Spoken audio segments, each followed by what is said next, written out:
asalaamaaleykum yéen ñiy suivre seen chaîne YouTube ILES Center Innovative Language and Education Services seen chaîne YouTube bi leen di jox seen cours anglais ci Wolof. In today's video we're going to learn how to do grocery shopping in English. Donc ci seen vidéo tey dañ leen di jàngal boo bëggee dem nduggi marché naka nga koy defee ci anglais. Donc tey nag dañuy ànd ak suñu jigéen Kaja dem ba marché ba xool naka lay nduggee ci Wolof. boo ko defee bu ñu dégloo waxtaan bi nga xam ni moom mooy dox ci diggante moom ak jaaykat bi bu ñu paree ñu traduire leen ko ci anglais. bu ko defee beneen yoon boo demee marché lépp loo xam di nga ko soxla ci wàllu naka ngay jëndee naka ngay waxaale naka ngay fayee xaalis di nga xam noo koy waxee. donc li mooy waxtaan bi nga xam moom moo dox ci diggante client bi ak jaaykat bi. client bi moom moo tudd Kaja. Kaja moo ni ko Fatou na nga def. jaaykat bi maa ngi fi. am nga ceeb. am naa ko. ñaata nga bëgg. kilo bi ñaata lay jar. kilo bi juróom-ñett fukk la. jox ma ñetti kilo. ñaata la jën bii di jar. ñeenti téeméer la. loolu seer na lool wàññi ko. ñaata nga mën a fay. mën naa fay ñetti téeméer. fayal ñetti téeméer ak ñeent fukk. baax na jox ma ñaari jën. am nga weccitu ñaari junni. waaw am naa weccet. am jox ma sama weccet. fan laa mën a jëndee yàpp. am na jaaykatu yàpp bu nekk fële. jërëjëf nu yendu ak jàmm. waaw kay léegi lii mooy waxtaan bi nga xam moom moo dox ci diggante jaaykat bi ak jëndkat bi. léegi expression yëpp dañ leen koy indil ci anglais expliquer leen ko ngeen comprendre ko. donc jëndkat ci anglais ci suñu leçon tey dinañ ko woowee buyer. buyer moom mooy jëndkat. jaaykatu ndugg dinañ ko woowee grocer.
Do you have rice?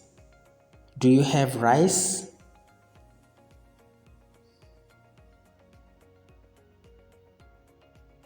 waaw am naa ko. ñaata nga bëgg. Yes, I do. How much do you want? How much do you want? How much do you want? kilo bi ñaata la. How much is the kilogram? How much is the kilogram.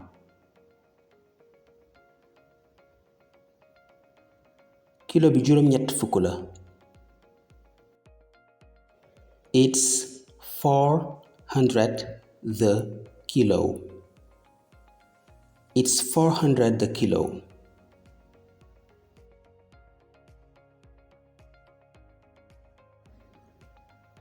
Jox ma ñetti kilo. Give me 3 kilos. Give me 3 kilos. Jëndkat bi moom mooy waxaat mu ne ko jottali ma ñambi bee. Hand me that cassava. Hand me that cassava. mooy jottali ma ñambi bee.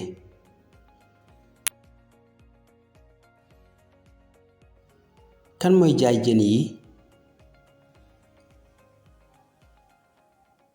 Who sells these fish?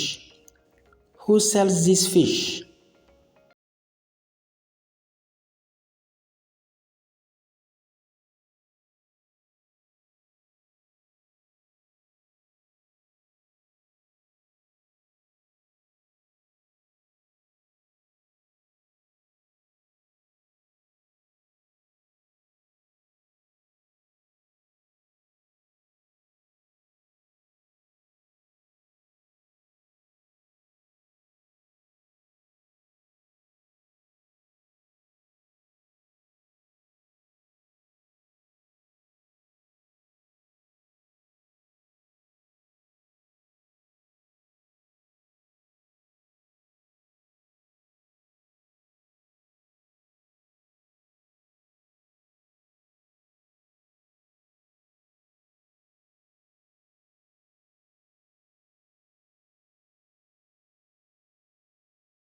ñeenti téeméer la. It's 2000 francs. It's 2000 francs. franc moom mooy franc CFA comme xaalisu Sénégal bi ñuy utiliser. loolu seer na lool, wàññi ko. That's too expensive. Lower the price. wala reduce the price mooy wàññi ko. ñaata nga mën a fay?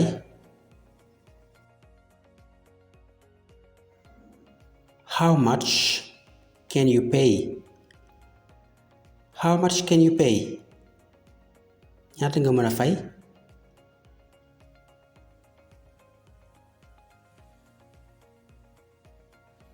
mën naa fay ñetti téeméer.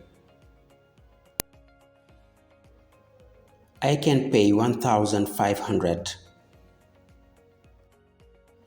I can pay 1500. fayal ñetti téeméer ak ñeent fukk.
Jox ma sama weccit.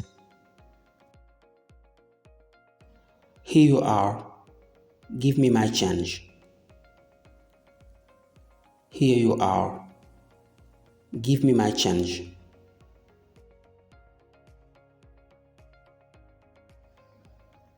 Fan laa mën a jëndee yàpp? Where can I buy meat? Where can I buy meat? Fan laa mën a jëndee yàpp? Am na jaaykatu yàpp bu nekk fële. There is a butcher's over there. There's a butcher's over there. Am na jaaykatu yàpp bu nekk fële. Jërëjëf, nu yendu ak jàmm. Thank you. Have a good day.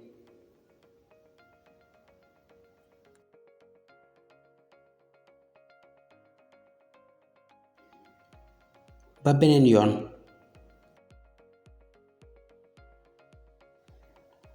See you next time. See you next time. li moo nekkoon leçon bi ñu leen indil tey ñu leen di jaajëfal te di leen ñaan ngeen di woy di abonné wu ci chaîne bi te di partager vidéo yi ba beneen yoon incha allah ci beneen leçon ak ILES Center. Bye.